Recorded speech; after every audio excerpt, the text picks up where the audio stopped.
The sun rises slowly over Santa Monica, casting golden light across the Pacific. Palm trees sway in the breeze. The city glows a postcard image of peace and privilege. But beneath that calm, something dark has been growing. Detective Sofia Alvarez sits in her car parked along the coastline, gripping the steering wheel as she stares at the ocean. The waves crash against the shore, relentless, chaotic. She takes a deep breath. The salty air fills her lungs, but it does nothing to calm the storm inside her. 2 days ago, she received a tip about unusual transfers in the Department of Public Works accounts.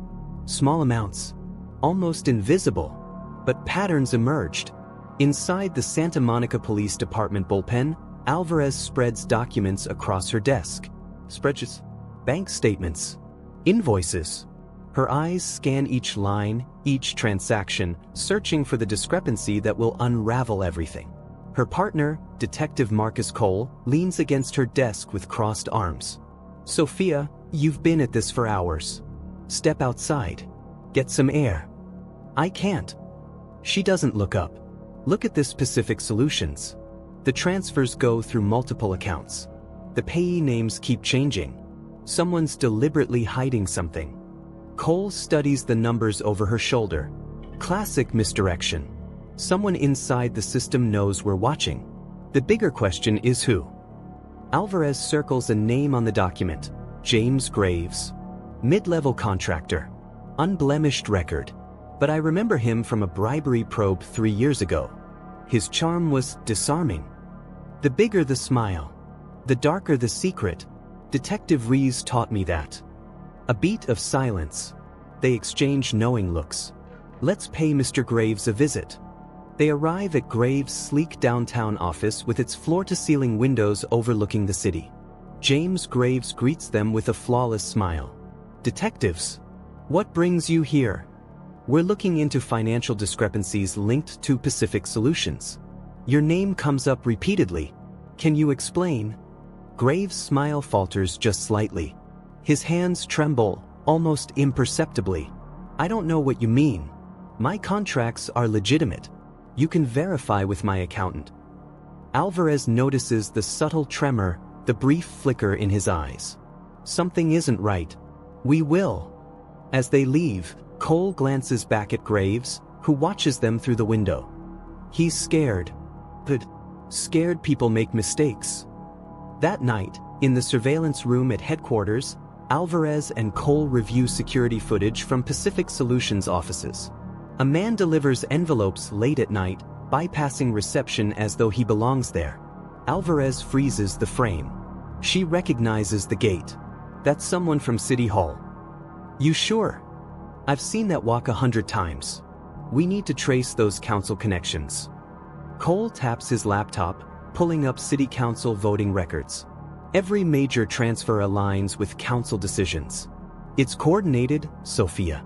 This isn't just Graves. Someone on the council is orchestrating this." Alvarez's jaw tightens. Her instincts scream that they're getting close to something dangerous. Then we find out who. Late that night, Alvarez sits in her apartment surrounded by old case files, a glass of wine untouched beside her. She revisits a smaller case from months earlier, a minor bribery involving a waste management contract. At the time, it seemed insignificant. Now it looks like a microcosm of a larger culture. Normalized greed, structured to avoid detection. One name keeps surfacing in the files. Councilman Richard Reesford. Her phone buzzes. A text from Cole. "Found something. Call me." She dials immediately. "I mapped the transfers against council votes. Reesford's name is all over this. He's been voting in favor of every contractor that gets paid through these shell accounts. We need to confront him. But carefully. If he's connected to this network, he'll have protection. Then we'd better have our evidence airtight." Alvarez looks at the files scattered around her. A cold realization settles in. "Cole, if this goes as deep as I think it does, we're about to make some very powerful enemies." A long pause. Then we watch each other's backs. It's a quiet Tuesday morning in July when everything changes. Palm trees line the peaceful streets of Maple Drive. Neighbors water lawns, walk dogs. Everything appears normal. Then a single, sharp sound echoes through the air. Some think it's a car backfiring. Alvarez and Cole arrive at the scene, flashing their badges to the uniformed officers. The house is eerily still. They enter the home office and Alvarez's world tilts. Detective Elliot Graves lies lifeless at his desk, his service weapon beside him. On the desk, a half-written note, its last words smeared in ink. "I didn't want it to end like this. Tell them to look in the files." Alvarez stares at the note, her breath catching. Marcus stands frozen in the doorway, his face drained of color. "Elliot." The word barely escapes his lips. The room spins. Alvarez reaches for him, but he pulls away, stumbling toward his brother's body.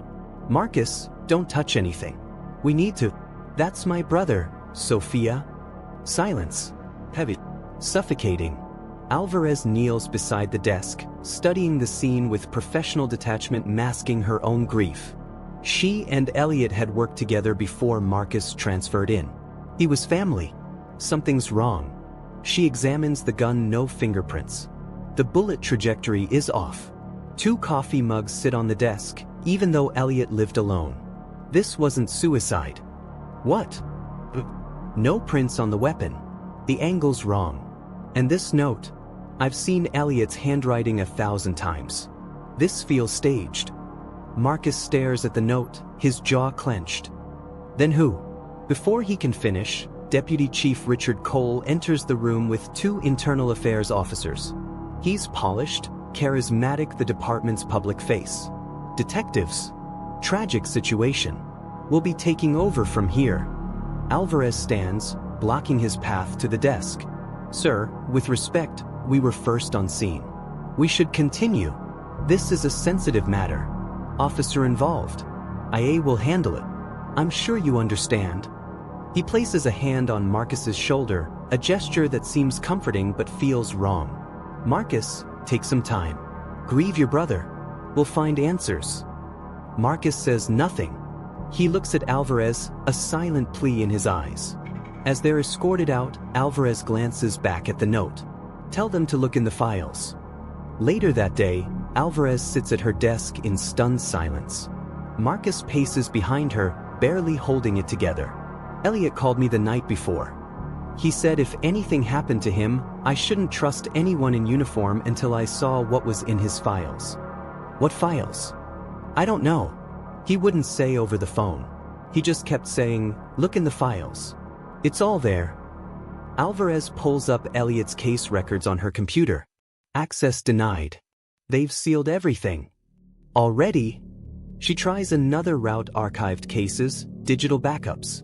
Finally, buried in an unrelated narcotics case, she finds something: encrypted financial statements. Her blood runs cold. "Marcus, these are transfers. Large sums. They match seized evidence totals from multiple busts over the past 2 years. Evidence money? Missing evidence money. Elliot was tracing it. And look," she points to a folder labeled Project Halo. Inside, a list of badge numbers. All senior officers. One name stands out: Deputy Chief Richard Cole. Marcus's face goes pale. The same Cole who just took over Elliot's case.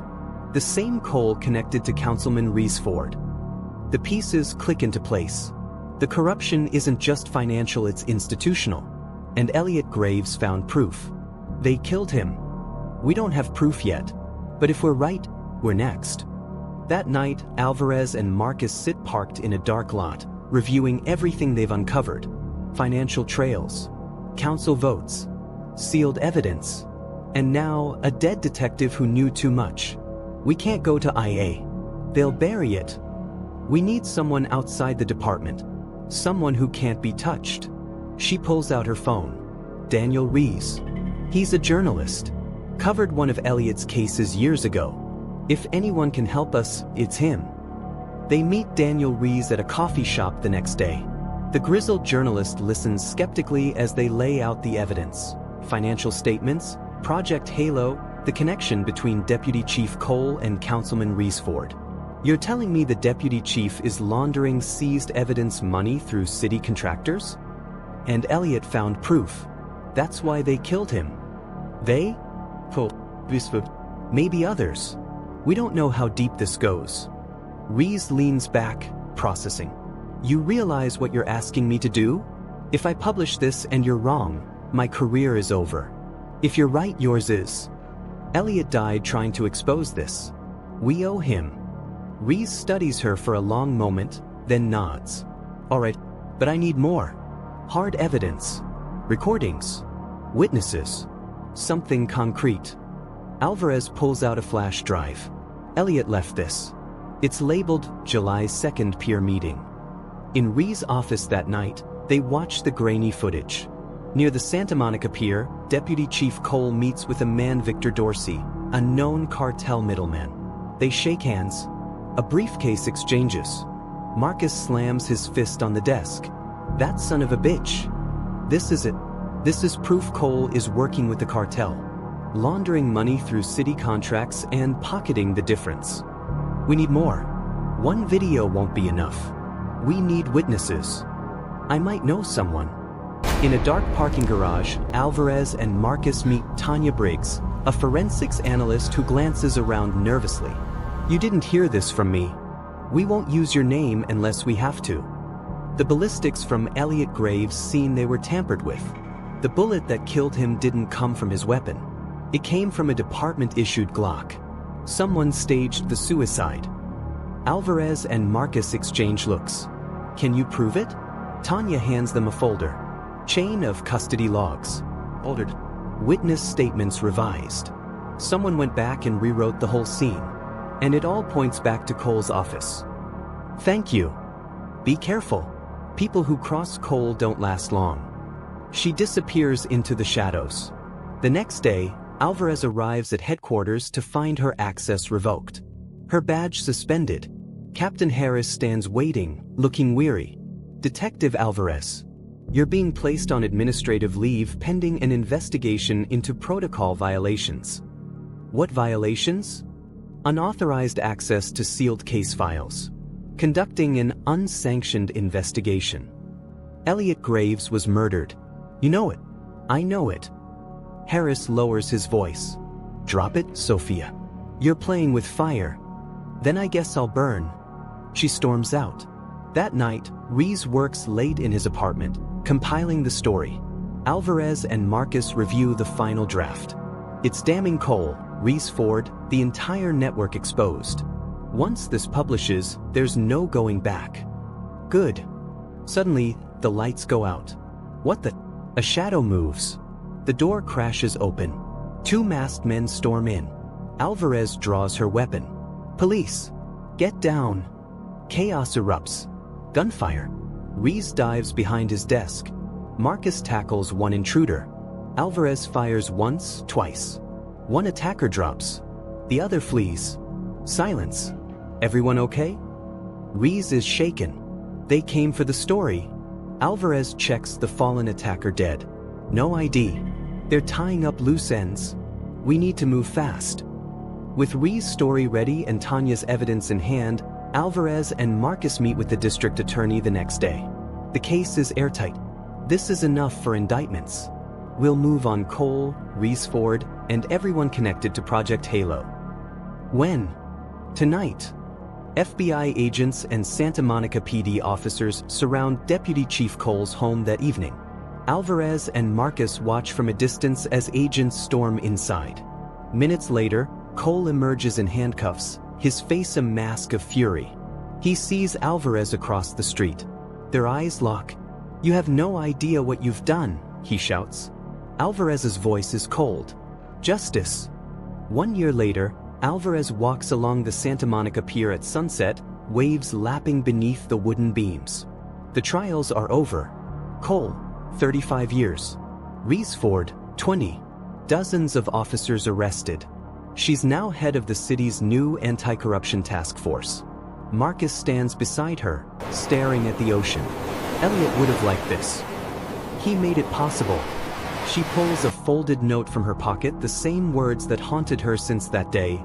Tell them to look in the files. She releases it into the breeze. The paper drifts away over the water. I did, Elliot. I did. Marcus places a hand on her shoulder. Together, they watch the sun sink into the Pacific. The ocean glimmers under twilight, and as the light fades, one truth remains clear: corruption hides in plain sight, until someone dares to look closer.